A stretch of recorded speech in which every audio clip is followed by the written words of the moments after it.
अस्सलाम वालेकुम एवरीवन, क्या हाल है। उम्मीद करता हूँ सब खैरियत से होंगे। आज हम लोग बात करने वाले हैं स्टैंडर्ड ऑफ लेंथ के बारे में।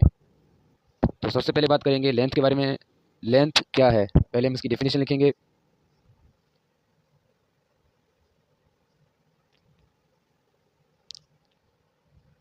The length is defined as the minimum distance between 2 points laying on same plane। Length को डिफाइन किया जाता है किसी भी एक ही प्लेन के ऊपर, किसी सतह के ऊपर जो मिनिमम डिस्टेंस होता है बिटवीन 2 पॉइंट्स। मिसाल के तौर पे एक पॉइंट हमारे पास ए है और दूसरी पॉइंट हमारे पास बी है।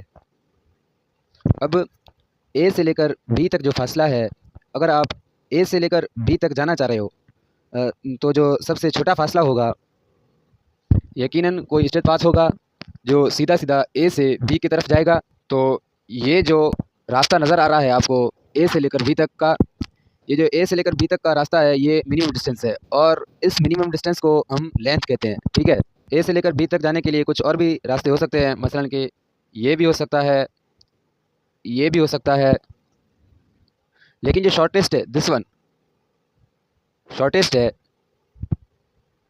इस शॉर्टेस्ट रास्ते को हम क्या कहेंगे, इसको हम लंबाई कहते हैं, यानी कि इसको हम लेंथ कहते हैं।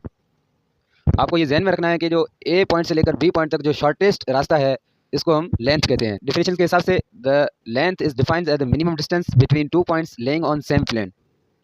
मतलब कि एक ही प्लेन के ऊपर अगर 2 पॉइंट्स हैं तो उनके जो दरमियान शॉर्टेस्ट सबसे कम फासला होगा उसे हम क्या कहेंगे, उसे हम लेंथ कहते हैं। ठीक है, अब क्या है कि लेंथ को हमने कैसे स्टैंडर्डाइज किया और उसका क्या ऐसा यूनिट है, मतलब कि स्टैंडर्ड यूनिट क्या है।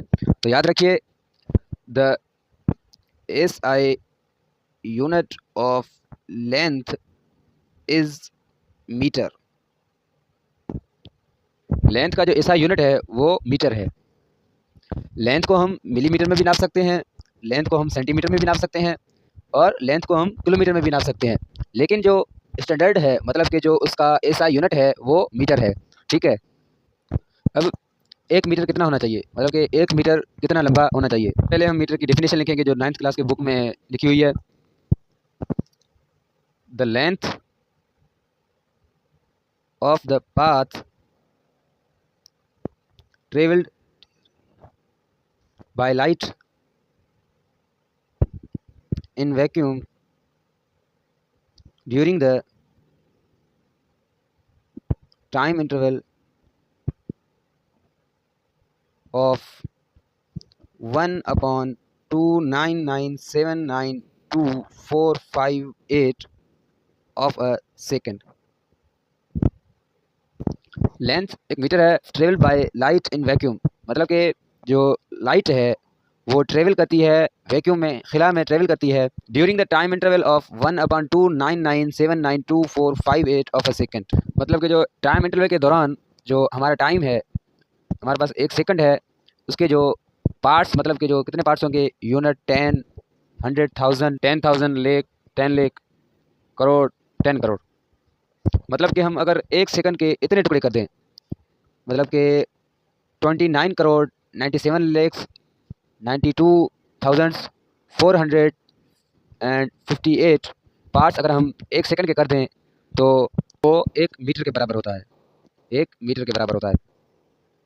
Thanks for watching. अगर आपको ये वीडियो अच्छा लगा हो तो वीडियो को लाइक कर दो, चैनल को सब्सक्राइब कर दो। मिलते हैं नेक्स्ट वीडियो में, तब तक दीजिएगा मुझे इजाज़त। अल्लाह हाफिज़।